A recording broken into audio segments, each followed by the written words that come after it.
Italian teacher explains why Italians use crazy hand gestures. So today we're going to talk about something very Italian, which is hand gestures. I'm sure that sometimes you look at Italians doing this or this and you're like, why are you doing this? So we're actually going to explain why Italians do hand gestures, and we're going to learn 10 important hand gestures. So it all started in very ancient times with the influence of the Greeks and the Romans, because especially in southern Italy, actually hand gestures were spread by the Greeks.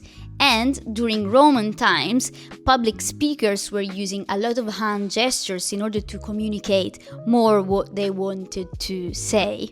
And then with the Middle Ages, Italy was divided into many different little states, and they all had their dialects, their little languages, so often people couldn't really understand each other, and so the way they would actually communicate between each other was through hand gestures. But the most interesting thing is that actually one of the reasons hand gestures remained so important in Italy is that basically Italy was invaded by many different people throughout history. And so basically during foreign occupations, Italians would use gestures as a secret language. So this way they could communicate between each other without being understood by the stranieri. So let's start learning 10 iconic Italian gestures. The first one is this one. This one can be used to ask something like "Ma che vuoi?" "Ma che dici?" "Ma che stai facendo?" So you can use it when you're confused, annoyed, or you just want to be extra dramatic. The second gesture is this one.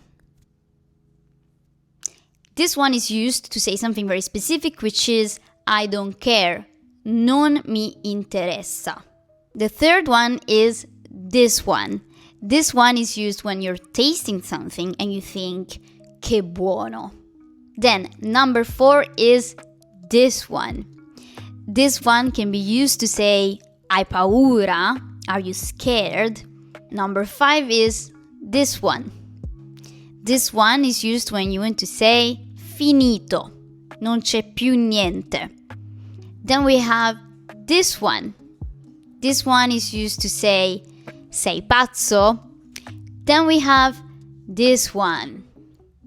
Tanto tempo fa. This can be used when you want to say that something happened a long time ago.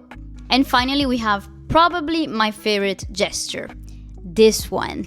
So this one has 2 meanings in Italian. It can be used to ward off bad luck. It's a bit like the evil eye. So this gesture is a bit like saying touch wood. But be careful, because this can also mean that you're saying that someone is cheating on you. So these were the most important Italian gestures.